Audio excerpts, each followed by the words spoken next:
अस्सलामु अलैकुम। आज का हमारा मौजू खाका निगारी है।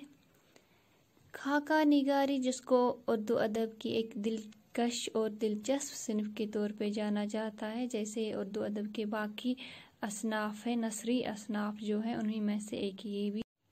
खाका जो है ये लिखने का एक ऐसा फ़न है जिसमें किसी शख्सियत के नकोश जो है, चाहे मतलब जो उसका किरदार रहा होता है उसकी ज़िंदगी में, चाहे अच्छा चाहे बुरा, उसको ऐसे उभारा जाता है कि उसकी जो खूबियाँ और उसकी खामियाँ हैं वो ऐसे पढ़ने वाले के सामने उजागर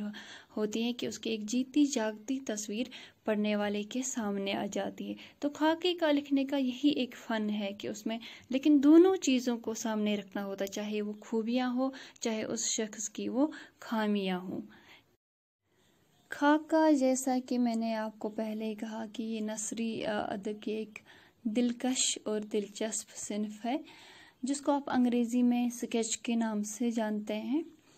तो खाका का ये था पहले कि हम खाका निगारी जो है वो सिर्फ उन अजीम शख्सियतों के बारे में ही कर सकते हैं। अजीम जो बड़ी बड़ी शख्सियतें होती हैं उनके बारे में हम खाका निगारी कर सकते हैं। लेकिन उसके बाद जो है मौलवी अब्दुल हक ने नामदेव माली का खाका लिख के और फिर रशीद अहमद सिद्दीकी ने कुंदन का खाका लिख के ये बात वाज़िया कर दी कि ज़रूरी नहीं है कि हम उन्हीं शख्सियतों, उन अजीम शख्सियतों के बारे में खाका लिख सकते हैं, बल्कि हम किसी एक आम इंसान के बारे में भी खाका तहरीर कर सकते हैं। कोई अच्छा हो, कोई अच्छा बुरा, छोटा बड़ा, अमीर गरीब, हर शख्स, हर इंसान के बारे में खाका लिखा जा सकता है, बशर्ते कि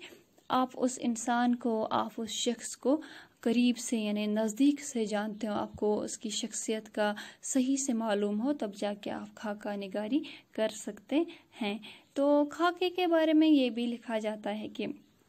ये किसी शख्स की सीरत निगारी नहीं, यानी आप उसकी सीरत निगारी पे बात नहीं करते हैं, ना आप उसकी सवानिया उम्री यानी उसकी ज़िंदगी जो गुजरी होती है उसके बारे में बात करते हैं। कोई ऐसी बात उसमें या कोई अहम वाक़यात, ये वाक़या उसकी ज़िंदगी के साथ जुड़ा हो, उसके बारे में भी बात नहीं होती, बल्कि ये आप किसी शख्स की ऐसी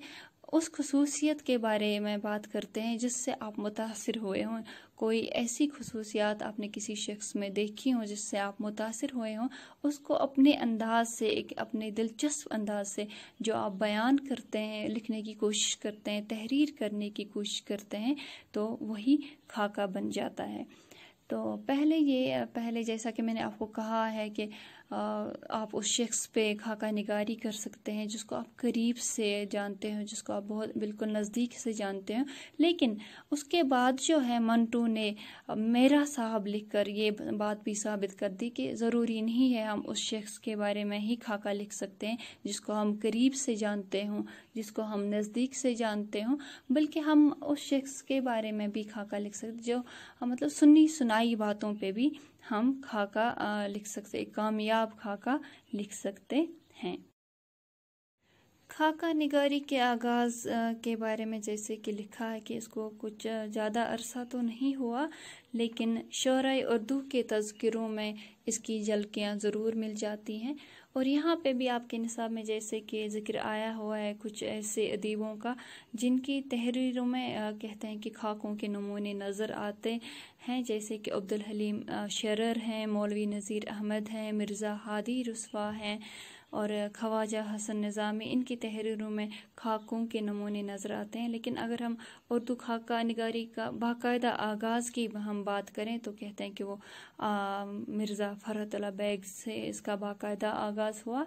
और उन्होंने नज़ीर अहमद का खाका लिखकर उर्दू में खाका निगारी की बुनियाद डाली, जो असल में आपके निसाब में आया हुआ है मिर्ज़ा फ़रहतुल्लाह बैग का लिखा हुआ खाका, नज़ीर अहमद की कहानी कुछ मेरी और कुछ उनकी ज़बानी। तो उन्होंने कुछ और भी खाके लिखे हैं, लेकिन उसका उर्दू खाका निगारी का आगाज़ इन्हीं फ़रहतुल्लाह बैग से हुआ है।